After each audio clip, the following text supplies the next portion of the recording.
Merci. Rodrigue, avant Rachel. Merci beaucoup. C'est difficile de prendre la parole après ça.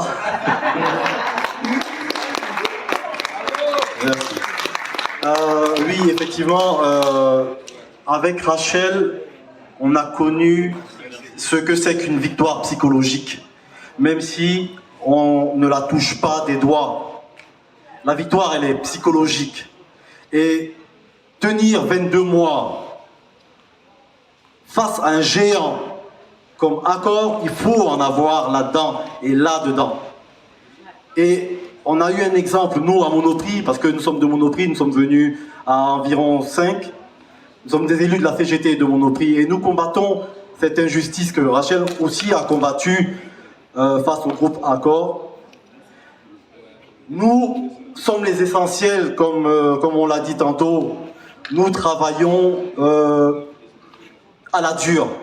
À la dure, je me souviens, lors de la crise Covid, nous avions la possibilité de faire un droit de retrait. Aucun des salariés de Monoprix n'a fait de droit de retrait parce qu'on avait cette conscience professionnelle de soutenir nos concitoyens, de soutenir nos clients et de servir la population. Seulement, lorsque le président Macron a décidé qu'une prime, par exemple, devait donner une prime de 1 000 €, au final, c'était au prorata du temps de présence, comme si le Covid vous contaminait en fonction de la durée que vous faites sur votre lieu de service.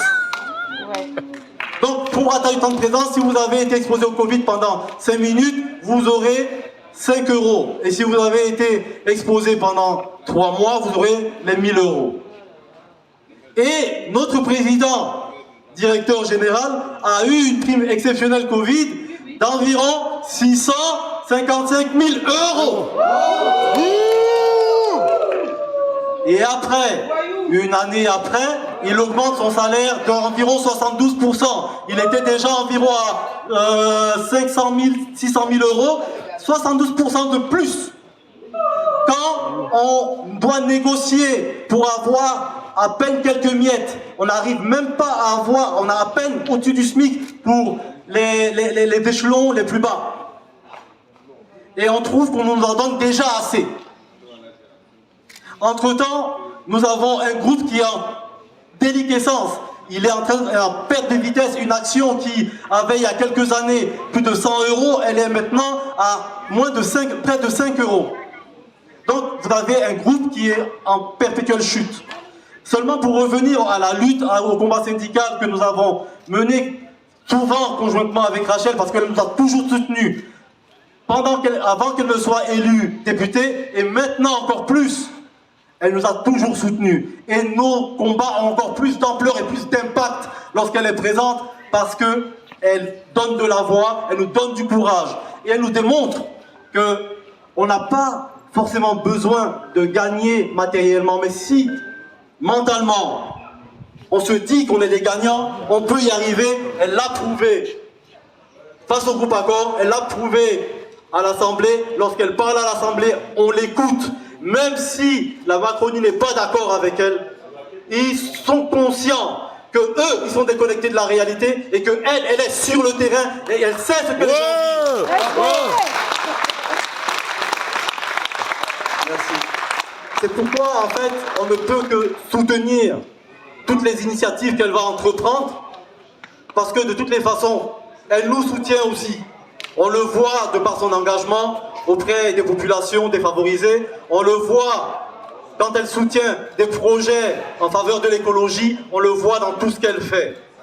Au-delà d'une carrière de députée, c'est d'avoir une femme de cœur et une femme qui a une extrême force mentale. Et ça, c'est un exemple de combattant dont on a besoin dans cette société où les gens ne veulent que le profit. Oh, bravo. Et franchement, Rachel, je te remercie pour ton engagement et merci pour cette invitation. Merci à tous mes collaboratrices et collaborateurs. Ils sont où? Lise, Sylviane, Kevin.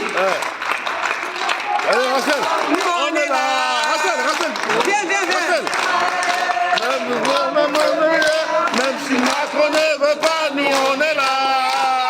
On est là. On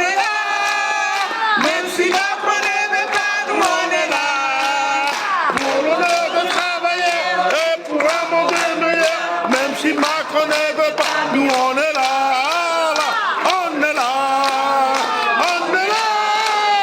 Même si Macron ne veut pas, nous on est là. Dominique, est-ce que tu peux venir? On a l'heure de travailler. Je voudrais aussi... Pour la réforme des retraites, on était 3 millions. Mais en octobre, il faut qu'on soit 10 millions dans la rue. C'est ça. Il ne faut pas vous décourager. La lutte, on ne se décourage pas. Si tu te décourages, tu as tout perdu. Là, en ce moment, on a abandonné. Ils marchent. Costume, ils sont contents, ils ont gagné. Mais ils ne savent pas qu'il y a octobre qui arrive. Il y a octobre qui est derrière. Donc, je ne vais pas être long. On va profiter de la fête. Rachel Keke, elle est là. Elle sera là. Elle va porter vos voix à l'Assemblée nationale. La voix des sans-voix. L'Union de la gauche depuis 40 ans, depuis 83, et puis l'Union de la gauche et des écologistes depuis une vingtaine d'années. Et on en est très fiers parce que l'Union, mais on le sait, c'est ce qui permet de gagner, c'est ce qui permet de battre la droite, de battre ces idées réactionnaires, ces idées parfois extrêmes, comme on le voit en ce moment. Et je pense que Rachel va nous le convaincre de ces combats qu'elle mène depuis 1 an pour que notre pays ne sombre pas. Alors c'est difficile, le combat des retraites n'a pas été... Et voilà nos camarades du Nicoto, hein. Un cadeau pour Rachel, c'était 1 an de victoire. Hein. Il y a Waïd pour Colombe, il y a Lamia pour Nicoto et Soumaya avec les cadeaux. Elle a toujours été là avec nous. Elle nous a donné grâce à elle, on a réussi notre belle action. On lâche rien, on va gagner. On va avoir peur. Non, c'est tout. Moi j'ai retenu ça. Il a dit, mais comment manifestation? Justement, je confirme ce que disent les camarades. Merci à Kéti. Vive la lutte. Voilà, c'était à la fête des 1 an de victoire des Rachel. On dirait des freins, hein. On va rien lasser. Et encore merci à Rachel, elle nous soutient jour et nuit quotidiennement. Voilà.